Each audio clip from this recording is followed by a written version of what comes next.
Welcome back to another Garden Live. This is the January Garden Live. We're down at St Mary's today, and today I'm joined by Chris from the St Mary's store.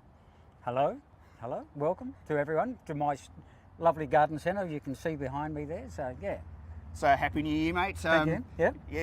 It's been a bit of an odd season. Well, it has been. It's been wetter than they've said it was going to be, which is not a bad thing. It's made life a little difficult on some fronts because the wet, warm weather has been really bad for fungal diseases. So there's been a lot of black spot, a lot of powdery mildew.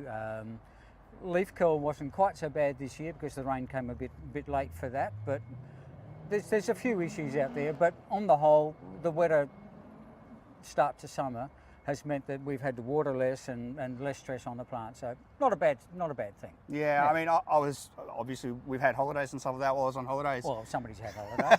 some of us have worked.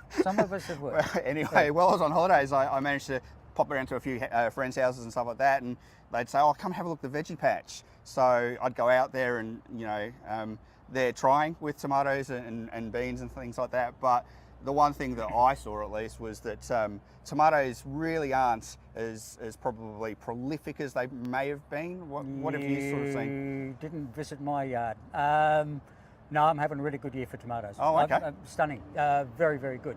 No, I've not found that with veggies so far this year, and people aren't reporting that, I think, with veggies, not down this way anyway. Yeah. But I mean, you say down this way, which I find interesting. I mean, while I was at sort of this friend's house on the weekend, we were having a look. Kids were going to go in the pool and have a swim, and early in the day it looked a good day for doing it. Later in the day it was grey and horrible. And then he showed me footage of a shopping centre down Aberfoyle Way flooding because of how much rain it was having. However, me being from out north, blue sunny skies. So yeah, well, last weekend it came in to rain 9ish on Saturday and just rained all day. Not what we'd normally expect on a summer's day, but yeah, it was raining, but it was still warm. Yeah. So it's as a bit tropical. So yeah, as you say, perfect conditions for those fungal problems and stuff like that. So yeah, but easy enough to look after. There's you can do it, but naturally you can do it with chemical. There's ways around that. So, yeah. So I guess for those people that have found it difficult for the first part of the season, what are you finding? I mean, do you think being January, there's still plenty of time left to get a second crop of veggies going? Absolutely, yeah. All your heat lovers, your tomatoes, your capsicums, your chilies, your zucchinis, all of those things. There's months and months and months of growing time yet. Yeah. So absolutely. If you're struggling and you want to start again, or if you haven't done anything, absolutely get them in. There's oodles of time. Yeah, it does look that there's been a shift in the sort of the weather pattern, so that people that did get in early in September may have jumped the gun a little bit, and that may not have worked as well for them. But hopefully we start to see that sort of temperature shift, so that the end of the season still has enough warmth in it to make sure that people see those crops come through. Yeah, I don't think that's going to be a problem. The season seemed to be starting a little bit later. In fact, we don't really have 4 distinct seasons anymore. So where we used to have 4 distinct seasons. So so that's sort of blending and meshing, and the lines are a lot greyer than what they used to be back in the old days. I can say that I'm old, but there's still going to be plenty of heat, I think, and plenty of warmth. And it's a matter of just choosing the right ones. It's not. I mean, I was talking to a couple of the boys back at Jepps Cross early in the week when it came time to ordering, and we're looking obviously with tomatoes to sort of introduce more Burnley Bounties. Because they are sort of a late season sort of thing. I wouldn't even worry about that at this stage. It's still plenty of time. If you still want to do your Grosslisies, your Mighty Reds, your Sweet Bites, your Tommy Toes, all of those, they're still fine. And you're still finding plenty of stock around. I mean, it doesn't seem to be a problem, does it? There's not a problem getting stock. Yeah, no. And the beauty is nowadays, we've still got seedlings available. But if people do want to to look at something more advanced. You know, we can get 100 or 120 mil pots of these things as well. There's bigger stuff around. Yeah, so you can sort of graduate what you are planting. So yeah, absolutely. So yeah, it's been. So I guess that's where we're at with vegetables. Fruit trees. What are you finding with fruit trees? On the whole, people are reporting pretty good crops this year.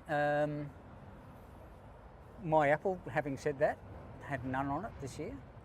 For whatever reason, I'm not really sure. It had a good crop last year, so it's probably just the biennial effect of good crop one year, not so much the next year. People are generally reporting good crops. My plum supplier for my plum jam making rang me the other day and said he's got a bumper crop and I can have probably as many buckets of plums as I want. Good thing.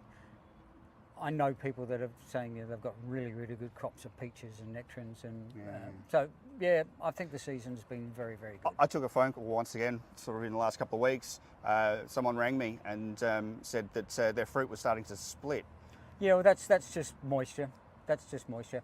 You get a big rain or over water, and all that water just goes into the fruit, and the fruit swells, and the skin doesn't swell at the same time. Absolutely.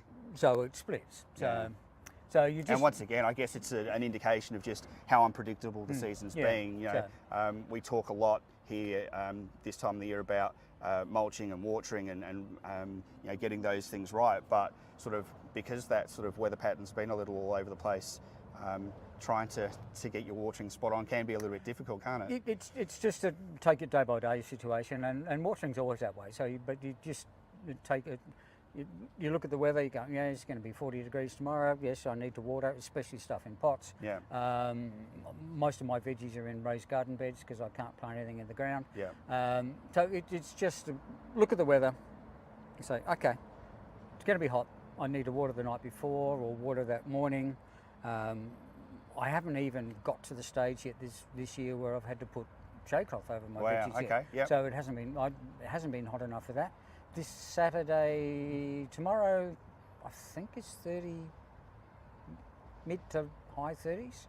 So I might have to drag some shade cloth out to pop on the veg tomorrow, some of the veg. Especially because they haven't had that sort of temperature to harden off, have they? No. But they still all think they're growing in barley at the moment. So without the bintang and the Long Island iced tea. That's a bit sad. But yeah, it's interesting times weather-wise, but we look like we're going to get a little bit of summer now for however long. So yeah, it does. It does look like finally the weather's starting to change in our favour. So expecting to start give that advice on the watering systems and things like that. By now, I would hope that we've covered it enough times that you know. Well, yeah, it's in the blogs. It's one thing I always talk about is making sure you've got your watering system ready for summer. And mulch, and every month I pretty much will write mulch. Yeah. I don't care what you use, so just use something. Sure. That's the most important thing. The other thing that that I like to try and cover off on, and it still seems to sort of miss some people, is getting a sort of a regular fertilising regime in. Doug, who I work with at Jeff's Cross, was saying to me again that when he was talking to customers over the weekend, there seemed to be sort of a misunderstanding about how to or how often to feed. Maybe.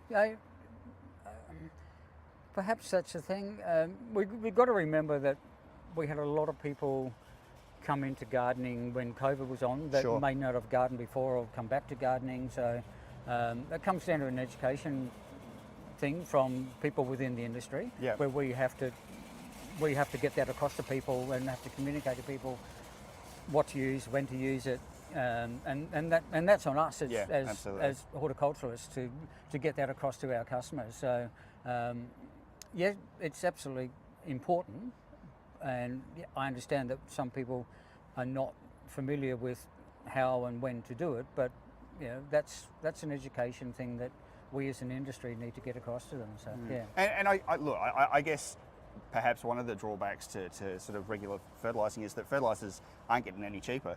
So there might be a little bit of a sort of a pull away from having to do it regularly enough. But I guess for us, it's a matter of looking through catalogues, isn't it? I mean, the guys behind the scenes in marketing and stuff like that are pretty strategic in terms of what they put into our catalogues in terms of matching what you and I do in terms of our plants. Yeah. So it's a good balance. There should be plenty of opportunities in terms of getting the right thing for the right sort of plant. There is, but people have to know what the right thing is for their plant. So, Yeah, sure. And again, and that takes me back to the education thing, and that comes from the people on the floor. Yeah. So yes, the product's available. It's just that we have to teach people what to use and when to use it. So, All right. yeah. Well, that's a lot about sort of the food production, because that is a big part of everything that we sell. But look, if it comes to colour in the garden, what have you got for colour this time of the year? Oh, yeah. Look behind me. The garden centre is full of colour at the moment. There's absolutely stacks of it. Yeah. It's a shame people can't see behind the camera, because if they could see what we could see, I mean, I know that sort of normally this time of the year, sort of things are a little bit lighter on because, you know, we're conscious about sort of having too much stock to water, but you look pretty full. So it's full. We always keep it full. There's always some different interesting stuff here to look at and to buy. But colour-wise, yeah, there's just so much stuff in colour at the moment. Your impatiens are in, the mandavillas are in,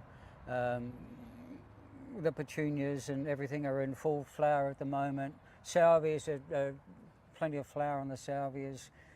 Good old geraniums are in full flower at the moment. There's stacks of stuff. Yeah, it doesn't look like you'd be short of a choice if you come down. No, absolutely not. Yeah, Absolutely so not. I mean, yeah. I could certainly spend quite a bit of time walking around and have a look at what you've got. I mean, and the interesting thing is that, you know, you and I both know, because, you know, you order and I order and we order different plants, what you've got here. I'll certainly have a look after we finish filming to see what else is around that I haven't seen. That's the beauty of being able to visit another store. So. Yeah, you're in a different area to what we are, so you've got different soil, different, even, you know, it's not that far, it's only an hour away, but it's actually a different climate. Absolutely. So, and let's face it, I mean, you and I have different likes and stuff like that. Yeah, I mean, I look through and look at the foliage colour that you've got on offer here, cordlines and pennicetums. There's stacks of foliage colour that I like versus the flowers that, you know, so it's well worth, if you haven't been to the St. Mary's store, pop in, have a look around, speak to Chris, Yo, they'll be able to walk you through either tidy up the garden sort of post Christmas, New Year's. Well, I wrote this in the blog this month as well. We get to 1st of January and everybody makes their New Year's resolutions. Yeah, right. I've given up because I can never keep them, and I lost weight last year anyway, so tick that one. That one's gone. But it's not a bad idea to sit back in January and maybe think about your garden and go, all right, am I going to change something in the garden? What worked last year? What didn't work? Do we want to change this? Do we want to move that? Do we want to do something else? Do something a little bit different? Yeah. Great time to sit down. It's maybe not the best time perhaps for planting some things, but depending on the weather, but you can still plant in the heat. You just have to take the and like you say, it hasn't been that hot so far, and there's still a little bit of moisture that's sort of left in the ground. So digging shouldn't prove to be too difficult. It's not so much even just the digging, but the post-planting care. So long as you're mulching, you're using a wetting agent, you're using a seaweed product, sea soil or go-go juice or something like that to when you plant your plants, because they help the plants cope with heat stress. There's no reason why you can't plant pretty much anything still at this time of the year. You'd just be particularly careful if the weather forecast is for 30 and above, that it is a bit more stressful. Just wait for a cool change and plant then. Absolutely. But it's not a bad time to sit back and reflect on the garden and just, you know, go for a walk in the evening, go walk around the neighbourhood, see what the neighbours are growing, see what's working for other people in the neighbourhood. You know, it might be cordlines, it might be cottage, you know, the salvias, the lavenders. Just go for a walk, take some notes, take some photos, Yeah. If you're not sure what something is, go and knock on the door and ask the person, hey, you know. Bring a cutting into the garden centre and bring ask the question. Bring a cutting into the garden centre, but yeah, you know, maybe ask permission to take the cutting first, or not.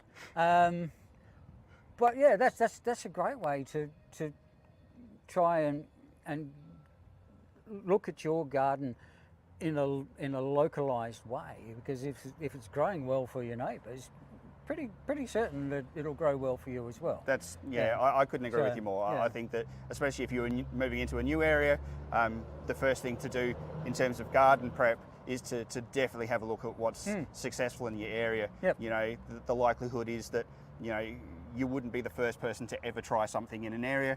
So if it's not happening in that area, it's probably not going to work. Not to say that you can't have a go. Sure. I'll always say to people, look, you know, have a try. Yeah. If you know, it's Mother Nature. She's a bit of a fickle beast, and not everything. She gets the last say. She gets the last say. Not everything's going to work every time. So Absolutely. have a try. You put something in and it doesn't go. You go, oh, okay. Was that me? Was it the spot?